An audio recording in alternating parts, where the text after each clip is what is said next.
आज हम करेंगे वर्कशीट नंबर 53 जो कि आपकी 9 नवंबर के लिए बनाई गई है। ओके बेटा, और चैप्टर वही ऊतक। आज बहुत इम्पॉर्टेंट ऊतक हमने करना है, वो है तंत्रिका ऊतक। ठीक है, और जिस ऊतक से मिलकर तंत्रिका तंत्र का निर्माण होता है। तंत्रिका ऊतक जो होते हैं, ज्ञान पूछता है, जिज्ञासा दीदी, हम किसी भी उत्तेजना के अनुकूल तुरंत प्रतिक्रिया कैसे कर लेते हैं? अब इस बात का क्या मतलब है, उत्तेजना के अनुकूल तुरंत प्रतिक्रिया? मतलब जैसे माना हमारा हाथ कहीं गर्म वस्तु पे टच होता है तो हम एकदम से हटा लेते हैं, या हमें जैसे ही किसी बहुत ठंडी चीज़ पर हमारा हाथ टच होता है तब उत्तेजना के अनुकूल प्रतिक्रिया सजीवों का एक लक्षण है। सभी कोशिकाएं उत्तेजना के अनुकूल प्रतिक्रिया करती हैं और शरीर में इन उत्तेजना को शीघ्र एक स्थान से दूसरे स्थान तक पहुंचाने का कार्य एक ऊतक द्वारा होता है, जिसे तंत्रिका ऊतक कहते हैं। तो वो ऊतक जिनसे सेंसेशंस गई हमारे ब्रेन तक, हमारे मस्तिष्क तक, वो है तंत्रिका ऊतक। ठीक है बेटा, ये देखो पिक्चर में दिखाया कि गर्म जैसे कैंडल का वो पार्ट टच हुआ ऊपर फ्लेम वाला, एकदम से हमने उसको हटा लिया तो इंस्टेंट रिएक्शन है ये, एकदम आप सोच ही नहीं पाते, आपका हाथ हट जाता है। तो इसमें कौन हेल्प करे? तंत्रिका ऊतक। अब हम जानेंगे तंत्रिका ऊतक का स्ट्रक्चर और वो कैसे हेल्प करता है। तो तंत्रिका ऊतक, मस्तिष्क, मेरुरज्जु तंत्रिकाएं सब किससे बनी है? तंत्रिका ऊतक से। तंत्रिका ऊतक की इकाई या कोशिकाओं को तंत्रिका कोशिका या न्यूरॉन कहते हैं। ये इंपॉर्टेंट है, इसको याद रखना कि न्यूरॉन्स क्या होती हैं, यूनिट है उसकी। ठीक है, नर्वस सिस्टम की।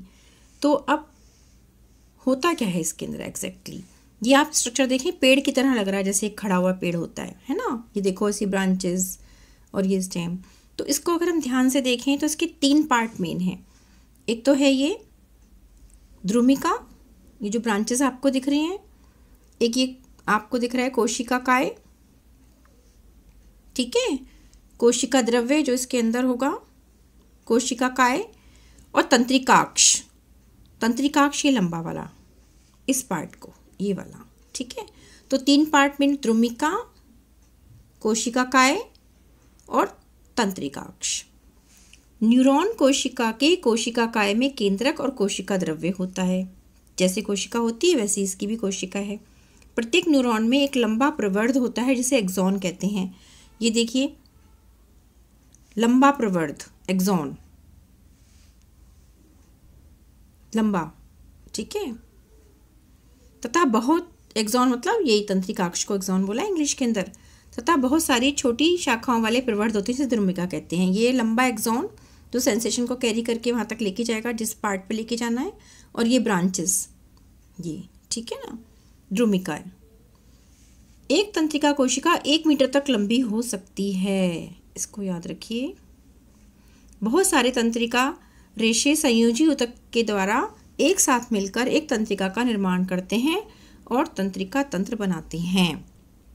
काफ़ी सारे जब ऊतक मिल जाएंगे संयोजी ऊतक के साथ मिलकर तो क्या बनाएंगे? तंत्रिका तंत्र का निर्माण करेंगे। ये देखिए दिखाया है, तंत्रिका रेशे तंत्रिका तंत्र का निर्माण करते हैं। क्योंकि आपके हाथ के पास तो सेंसेशन या आपके किसी भी स्किन के किसी भी पार्ट पर है तो वहाँ तो आपके मसल्स है ना, तो मसल्स के साथ ही ये नर्व्स फैली हुई हैं, तो सेंसेशन वहाँ से होता हुआ ब्रेन तक जाएगा और आप एक्ट करेंगे। न्यूरॉन के कार्य क्या हैं? अब तंत्रिका रेशे से गुजरने वाली संवेदना को तंत्रिका स्पंदन कहते हैं। किसी न्यूरॉन की द्रुमिका और दूसरे न्यूरॉन का अंतिम सिरा ही संपर्क में रहते हैं और तंत्रिका स्पंदन को मस्तिष्क तक पहुंचाते हैं। जो सेंसेशन आया, ये आपने देखा था लास्ट पार्ट, ये न्यूरॉन।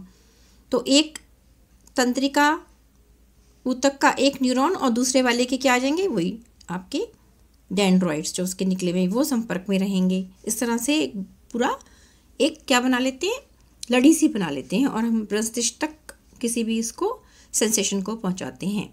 ये हमें इच्छा अनुसार अपनी पेशियों को गति करने में सहायता करता है, साथ ही यह संयोजन उत्तेजना के अनुसार तेज गति प्रदान करता है। क्लियर? अब देखिए क्वेश्चन आंसर। तंत्रिका ऊतक का मुख्य कार्य लिखिए। तंत्रिका ऊतक का मुख्य कार्य क्या आ गया है? ये आपने बताया। तंत्रिका ऊतक क्या है? उत्तेजनाओं को मस्तिष्क तक पहुंचाते हैं। तो तंत्रिका ऊतक क्या हुआ? उत्तेजना के अनुकूल प्रतिक्रिया किस ऊतक द्वारा पहुंचती है? तंत्रिका ऊतक द्वारा। तो उत्तेजना को शीघ्र एक स्थान से दूसरे स्थान तक पहुंचाने का कार्य तंत्रिका ऊतक करते हैं। ठीक है बेटा। अब देखिए न्यूरॉन का नामांकित चित्र, ये आप यहाँ से बना लेंगे, बिल्कुल क्लियर बना हुआ है पूरा फिगर, यहाँ से आप ड्रॉ कर लीजिए। फिर थर्ड क्वेश्चन, तंत्रिका स्पंदन किसे कहते हैं, ये हमने अभी पढ़ा। तंत्रिका रेशे से गुजरने वाली संवेदना को तंत्रिका स्पंदन कहते हैं, ठीक है।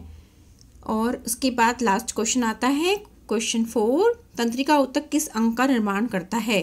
तो तंत्रिका ऊतक किस अंग का निर्माण करते हैं, तंत्रिका ऊतक के अंग देखे थे आपने सारे, मस्तिष्क, ये आ रहे थे ना सारे अंग, मेरुरज्जु, तंत्रिकाएं, ये सब तंत्रिका ऊतक से बनी होती हैं, ठीक है।